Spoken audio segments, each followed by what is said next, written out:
Siguiendo con los fallos, voy a tratar de hacerlo rápido, así no me queda tiempo para hablar de lo que me interesa, que es el acto administrativo.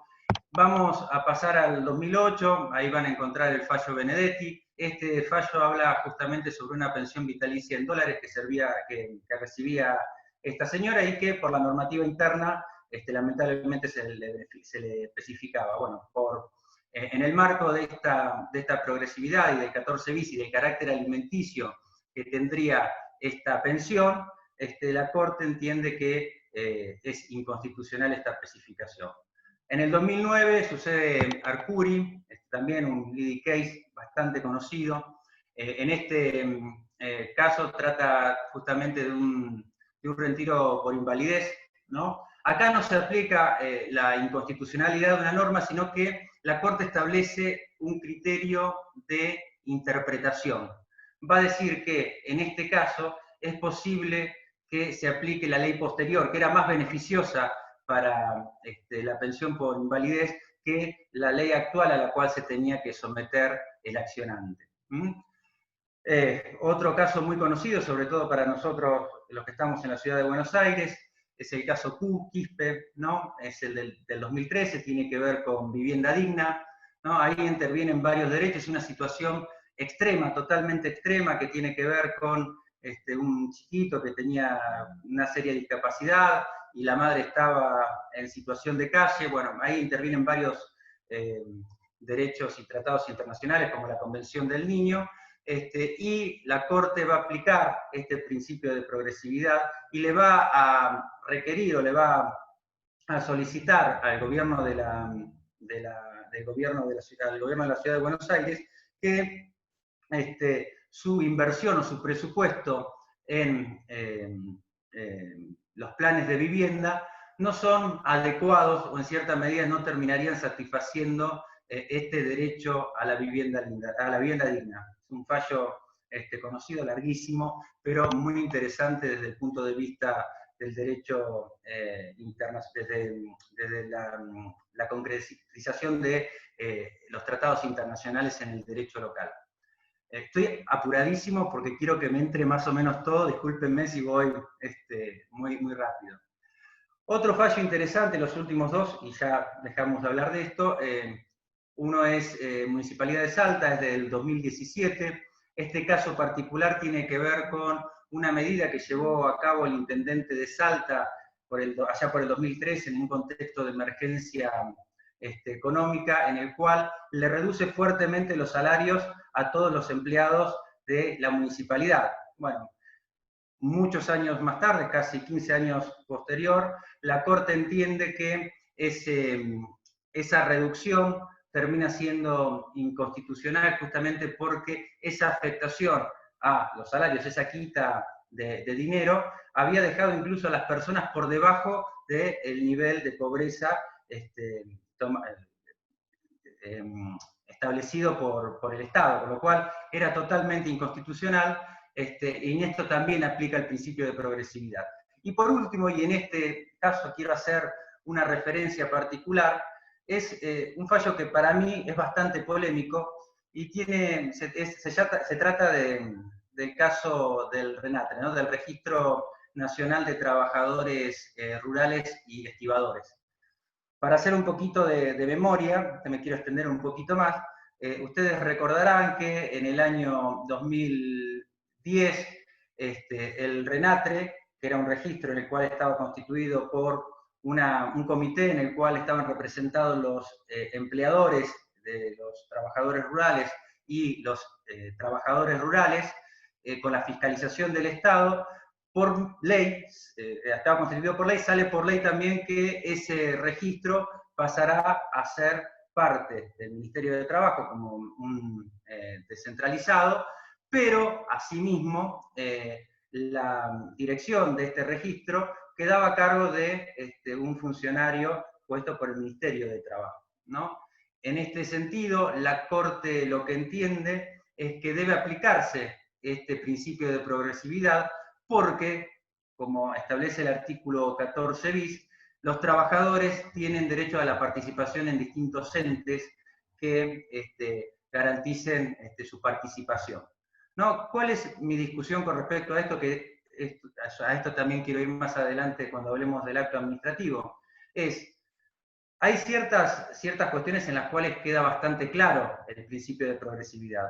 El tema de los salarios, cuestiones que tienen que ver con la responsabilidad civil en el marco de la ley de riesgos de trabajo, pero otras que empiezan a ser un gris.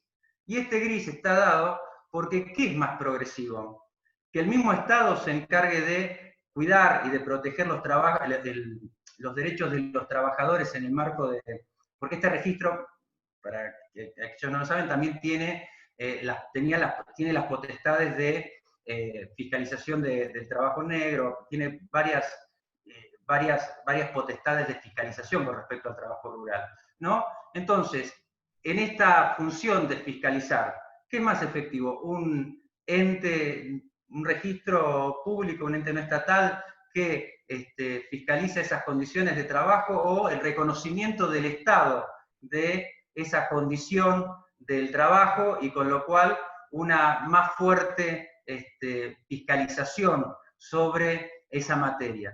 Yo entiendo que, mi particular y humilde opinión, que en esa funcionalidad, cuando uno busca la funcionalidad, efectivamente la función estatal va a ser mucho más efectiva que la de un ente no estatal que, aparte, tenía esta constitución bipartita en la cual los empleadores y los trabajadores estaban en esta mesa, y que, bueno, muchas veces se prestaba a negociaciones. Pero en la finalidad de ese registro de fiscalizar el trabajo en blanco, resulta mucho más avanzado y más progresivo la cuestión de que ese registro esté tomado por el Estado y el Estado fiscalice esas cuestiones de trabajo. Bueno, la Corte entendió que en base a lo prescrito por el 14 bis, esto sería una regresión con respecto a los derechos de la representación de los estados en los entes del trabajo, y por ello declaró la inconstitucionalidad de esta ley.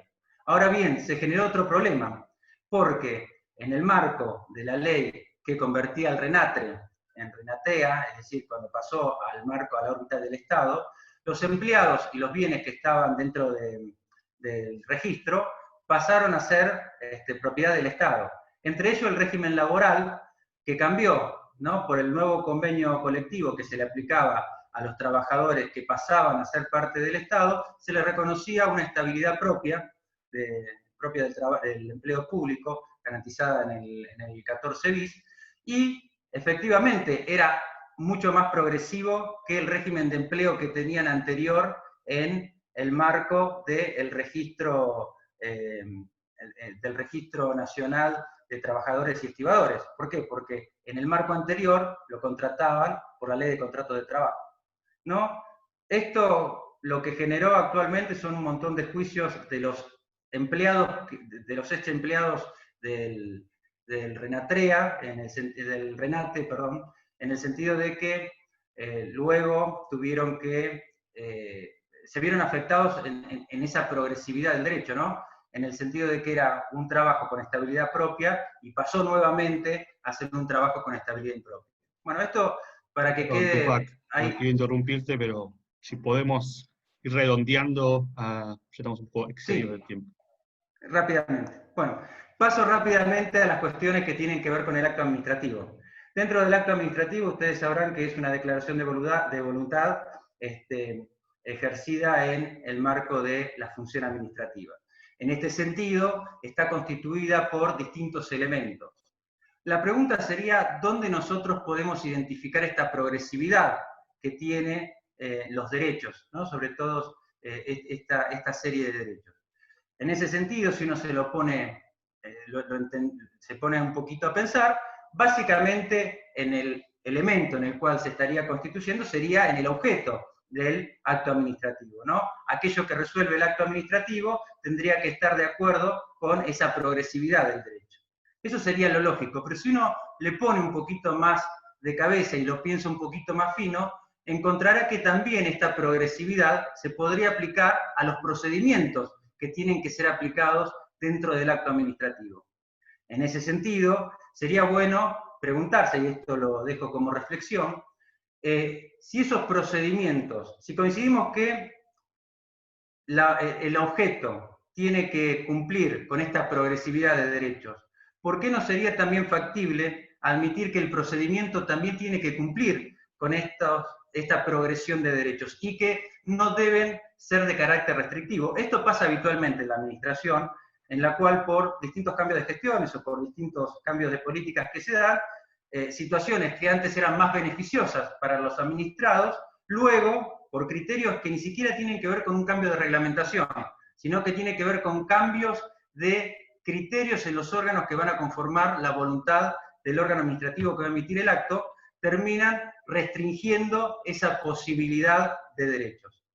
En este sentido, y acá termino mi exposición, lo que quiero dejar planteado es, en el marco de la progresividad de derechos, que está aceptada por el derecho local, que tiene jurisprudencia al respecto y que ya nadie lo niega en ciertas cuestiones básicas, como son los objetos de las leyes o los actos administrativos, ¿por qué no podríamos empezar a pensar esa progresividad por dentro del mismo procedimiento administrativo y entender que un procedimiento o un criterio de procedimiento más beneficioso a la parte o al administrado tendría que ser cuidado y tiene ese mismo carácter de progresividad que el derecho en general? Bueno, solamente eso. Muy bien, muchas gracias, Tupac. Ahora le voy a ceder la palabra a la doctora